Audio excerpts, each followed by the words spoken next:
Hi there guys, Sam here. You join me in front of my MK7 Golf R to give you a little bit of an update on, first of all, the Club Sport S brakes that I've had fitted and the discs and the pads, to go through that. Also just a little bit about the car as well, because I've had its 5th year oil service at VW. So I wanted to give you an update of how I found the experience and how I found it with them. Also give you an update on the coolant, because I had some coolant issues as well. So let's go through all of that, all the stuff about the MK7 Golf R. There's some super fun roads around here. Yeah, I'll be honest, I've got the bonnet open just to cool the car a little bit. And also to show you the coolant. Yeah, apologies, I've got my sunglasses on, but it's super sunny. But yeah, if you're not familiar with like a previous video I had Club Sport S discs fitted to the car, pads all round, and Brembo's rears as well. And first of all, they look really, really nice. You can see there with the little grooves, sort of like the 5 grooves sort of shown inside. I've done, I'm gonna say about 300 miles. I love them. They're so much better than sort of like the originals that I had on here. The car's done 42,000 miles now. I think they're fantastic. I'll give you more of an update as I drive them, but so confidence inspiring, and you barely, yeah, fantastic. Put it this way, on a fun road, yeah, nothing beats them. They're really, really good. I can only recommend. And I think for cost wise, it's not too bad. I mean, I actually got these off a subscriber, funnily enough, but I think he paid around £650 for sort of like front discs, front pads, rear discs, rear pads. So at the rears, you can see the Brembos there. The cool things about the Brembos is it's all painted inside, so you don't get the typical VW rust, which I mentioned before. And then to have them fitted, discs and pads, I think I paid about £170. I got it done at a company called SCC in St Albans. So all in all, I think a well-worthy upgrade, and something that I'm very easy on discs and pads, to be honest with you. So they'll last a long time, put it that way. No squeaking, which was the biggest worry I had. Next update, my car had, as you can see here, it's in limestone grey, looking really good. My car had its oil service, and the experience, okay. I have issues kind of with main dealers in general. I prefer independent and specialists, but I wanted to maintain, it's got a full VW service history. I've owned the car since new, so 5 years old. I got it as an ex-demo from up in Manchester, Warrington, and they got the oil service done. It was £209 I think I paid, which is actually the cheapest I've ever paid at a VW main dealer for any one of my services. Someone said to me before it's because it's 5 years old, they give you a little bit of a discount or something, but quite expensive. It was really, really busy. I've had issues there before, but they sorted it out. Listen, got it. Did the stuff that they had to do, but they didn't give me a printout of all the stuff, like just a general overview of the car. So like tyres, you know, if there was anything wrong with it, anything was wearing. She told me a few things, she didn't print it out. So I gave them a call and said, you know, can you just send me it via email? Because they normally do this weird VW walk around thing where they basically go underneath the car and they're sort of like, oh yeah, you know, this is looking good, that's looking good. They didn't send any of that. And I was like, well, you know, I'm paying basically double what I could do for an oil service, so give me something. So I called them up and they said, yeah, we'll talk to the service advisor and they'll send it through. She then emailed me the invoice, which I already had, which was how much I paid and what was done. So I emailed her back and said, you know, yeah, this is not what I'm after, you know, the overview of the car. Haven't heard back. It's been a couple of days. So if I don't hear back next week, I'll follow up. And then if I don't hear back again, I might have to go a little bit further and just sort of say, you know what, either give me some sort of discount or something, or send me this information. So I'll keep you updated on that. My VW main dealer experience is, yeah, fishy to say the least. So yeah, I need to get on with the independence. So that's the oil service talked about, that's the brakes and the discs talked about, and the pads, which are fantastic. Coolant. MK7 Golf Rs have issues with coolant, and the coolant silicone bag, and if it's leaking you have to change the thermostat housing, all this kind of stuff. I've only really had issues after I've given the car a little bit of a fun drive, basically. I've topped it up, and since I topped it up, because I mentioned it before, it's been fine.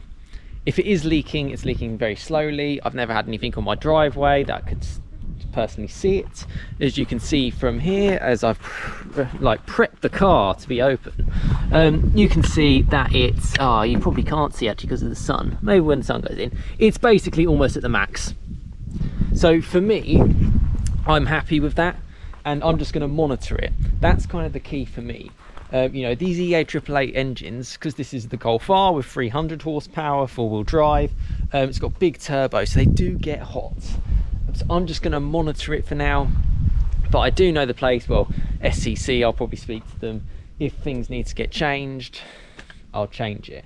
But yeah, I've noticed it since probably I own this car. It does like to steam a bit, and it does get to smoke a bit, and I'm sort of like, it's a bit worrying sometimes when you see it. But yeah, overall, car, tip-top condition, cannot complain. And actually, I gave it a clean, and you can see, I mean, check the paint out. It's looking so good. Oh man, I'm a sucker for like limestone grey and greys, and particularly metallic. And for 5 years old, I mean, that is looking good to me. Mine being a 3-door manual, yeah, couldn't love it anymore, to be honest with you. I even polished the exhausts again, so you can see it there, the quad tailpipes, and you got like the blacked out slightly tinted lights. Now my car is completely stock. Thought about maybe going stage 1. The only thing that's stopping me going stage 1 is the clutch. The clutch, they're basically like they're renowned for being like a chocolate clutch, and they don't last very long. I've already had mine done at about 35,000 miles, cost about £1,000. That's the only worry. I could go for an uprated clutch, but then I like the clutch feel in this one. Yeah, so I'm 50-50 on it. I'll see what I decide to do. The wheels. Now I have diamond cut Cadiz wheels on this car, and if we go through them, you can see pretty much every one of the wheels has these little marks. You just see there, it's called white worm, which affects the car. So there's no curbing on this particular wheel.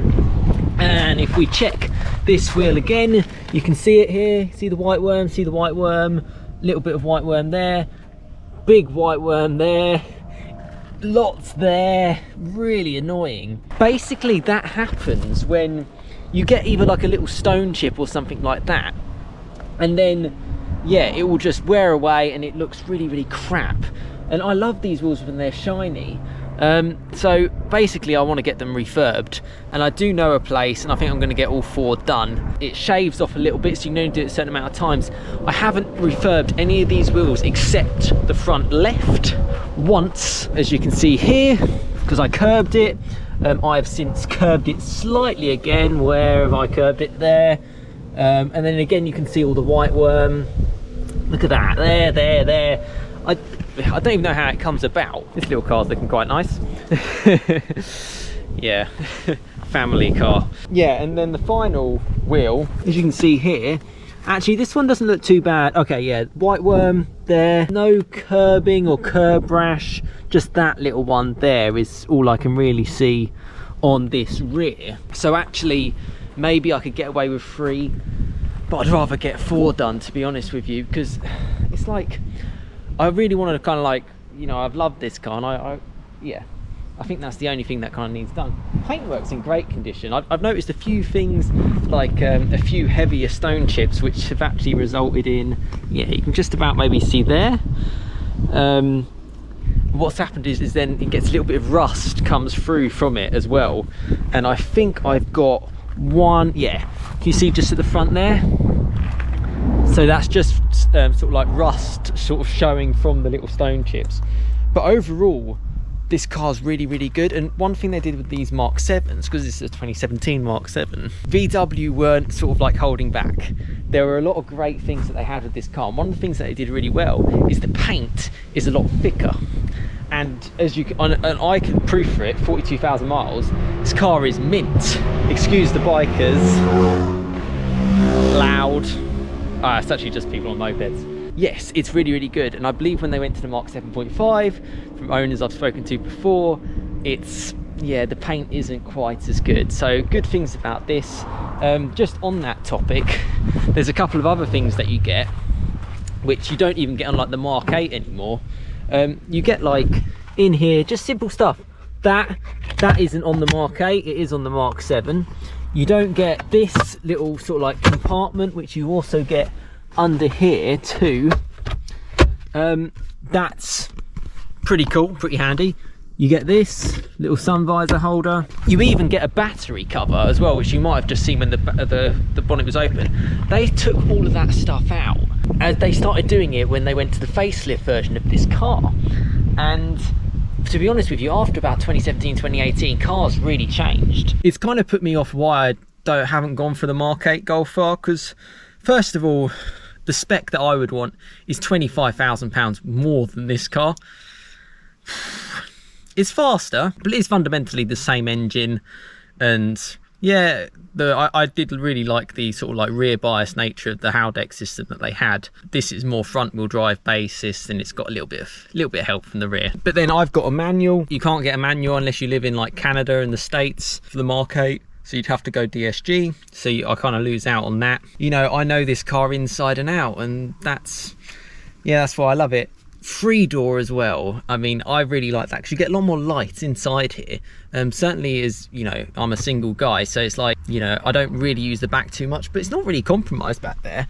It's still a Golf. It's a Mark 7 Golf. It's a brilliant car. So what we talked about, oil service, not too happy with VW, but we'll see what happens. Coolant, monitor it. Probably has got some issues, probably will need sorting out at some point, but yeah, keep an eye on it basically. Brakes, the Club Sport S discs and pads, great, and the Brembos, love them. I'm going to bed them in gently, to be honest with you. I've not pushed them hard, I will stress that.